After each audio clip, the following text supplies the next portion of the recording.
বীর মুক্তিযোদ্ধা lieutenant colonel অবসরপ্রাপ্ত শরীফুল হক ডালিম রচিত স্বৈরাচারী আওয়ামী সরকার কর্তৃক নিষিদ্ধ ও ইতিহাসের অজানা অধ্যায় যা দেখেছি, যা বুঝেছি, যা করেছি থেকে আজ পাঠ করছি ৮১তম পর্ব।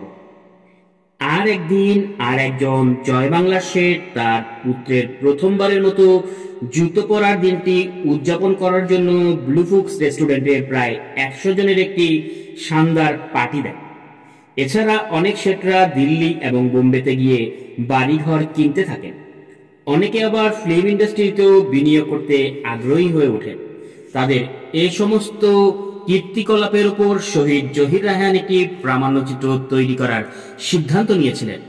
তার এ অভিপ্রায়ে অনেকেই ভীষণ অসন্তুষ্ট ছিলেন। তার উপর অনেকে তার এ উদ্যোগে ক্ষেপেও গিয়েছিলেন। তার রহস্যজনক মৃত্যুর পেছনে এটাও একটা কারণ হতে পারে। কোনো এক নায়িকার জন্মদিনে তখনকার দিনে তার এক গুণমুগ্ধ ভক্ত তাকে ৯ লক্ষ টাকা দামের হীরের নেকলেস উপহার দিয়েছিলেন। দরগা রোডের বিশুবাবুর বাড়িতে থাকতেন মন্ত্রী পরিষদের পরিবারবর্গ।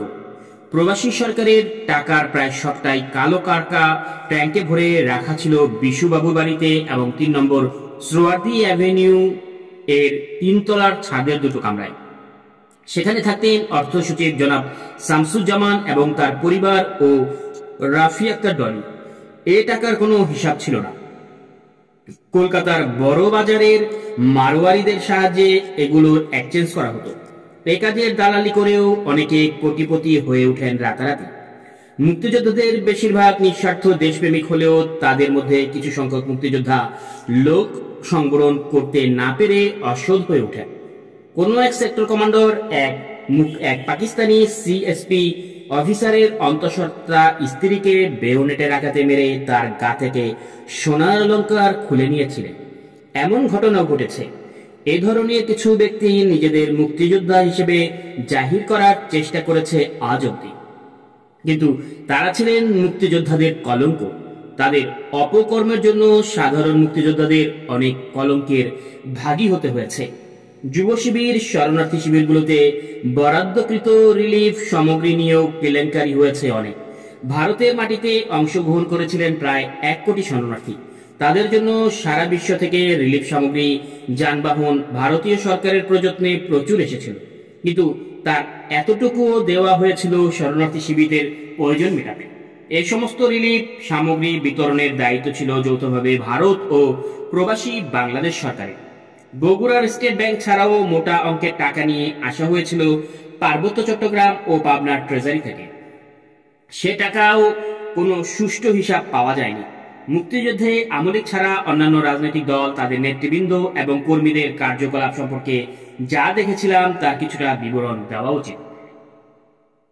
মাওলানা ভাসানী বাংলাদেশ থেকে আসামে পালিয়ে আসার পর থেকেই ভারতীয় সরকারের প্রোটেক্টিভ কাস্টডিতে আটক হয়ে থাকেন।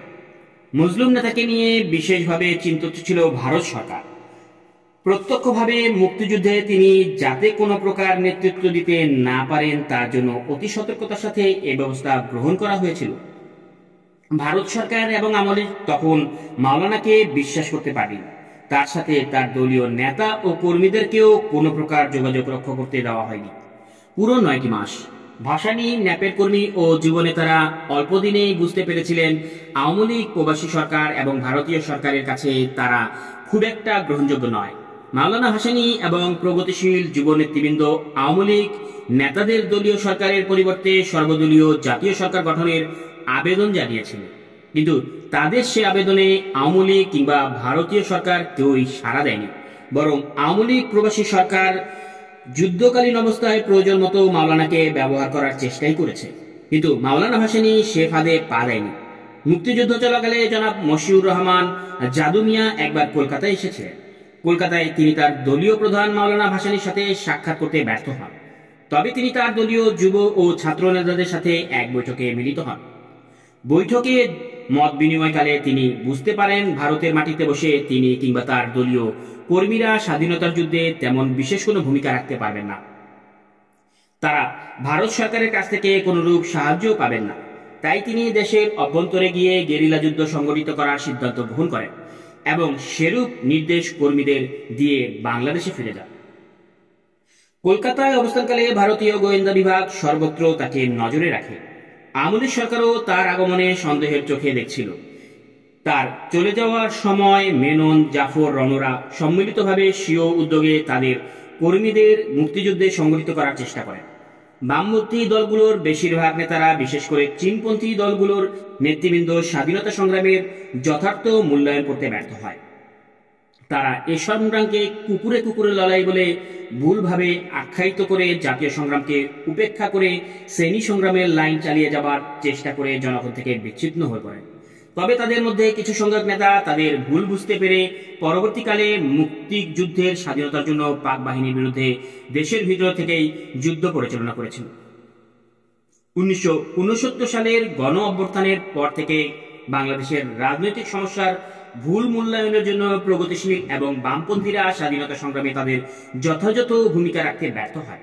তাদের এই দুর্বলতা এবং ভুল পরবর্তীকালে অনেকেই স্বীকার করেছে। বাংলাদেশের জাতীয় মুক্তি আজও কেন পিছিয়ে আছে তার জন্য আমাদের প্রগতিশীল ও বামপন্থী রাজনীতিবিদদের ব্যর্থতা অনেকাংশে দায়ী।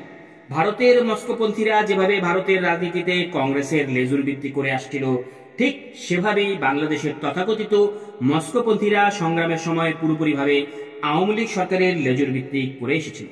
প্রভুদের ইঙ্গিতে তাদের নিয়ে বিশ্ববাসীকে দেখানোর জন্য তথাকথিত 5টি রাজনৈতিক দলের সমন্বয়ে 8 সদস্যের একটি উপদেষ্টা কমিটিতেও গঠন করেছিল প্রবাসী আওয়ামী লীগ সরকার।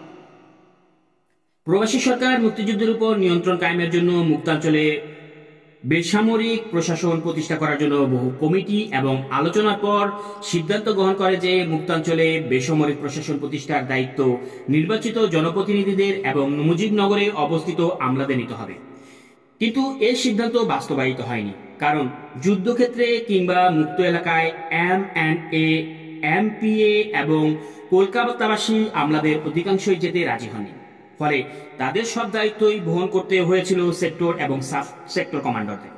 মাঝে মধ্যে কলকাতার মুজিবনগর থেকে নামি দামি নেতারা বিভিন্ন যুদ্ধক্ষেত্রে আসতেন মুক্তিযোদ্ধাদের মোটিভেশন লেকচার দেওয়ার উদ্দেশ্যে। কিন্তু এ ধরনের মিশনে এসে বেশিরভাগ ক্ষেত্রে তাদের ভীষণ বেকায়দায় পড়তে হতো। মুক্তিযোদ্ধাদের ফেস করতে পারতেন না তারা। মুক্তিযোদ্ধারা তাদের বলতেন, গালভরা কথার ফুলঝুরি শোনানোর দিন শেষ হয়ে গেছে। এখন আমরা যুদ্ধ করছি জানবাজি রেখে। আমাদের জন্য অস্ত্রশস্ত্র, গোলা বারুদ, রসদপত্রের কি ব্যবস্থা করে এসেছেন সেটাই আমরা জানতে চাই। আমাদের সমস্যার অন্ত নেই। এক সমস্যার সমাধান যদি করতে না পারেন তবে অন্ততপক্ষে আমাদের সাথে থেকে সে সমস্ত সমস্যার ভাগিদার তো হতে পারেন। আর তা যদি সম্ভব না হয় তবে শুধু ছবি তোলার জন্য আর বক্তৃতার জন্য এসে আমাদের সময় নষ্ট করার কোনো প্রয়োজন নেই। আমরাও এ বৃথা কষ্ট না করে মুজিবনগরে বসে থাকুক। দেশ স্বাধীন হলে দেখা হবে। মুক্তিযোদ্ধাদের এই ধরনের বক্তব্য শুনে মুজিবনগরের আওয়ামী সরকার এবং ভারতীয় সরকার একইভাবে শঙ্কিত হয়ে ওঠে। মুক্তিযোদ্ধা ও কমান্ডারদের আনুগত্য সম্পর্কে সন্দিহান হয়ে ওঠে তারা।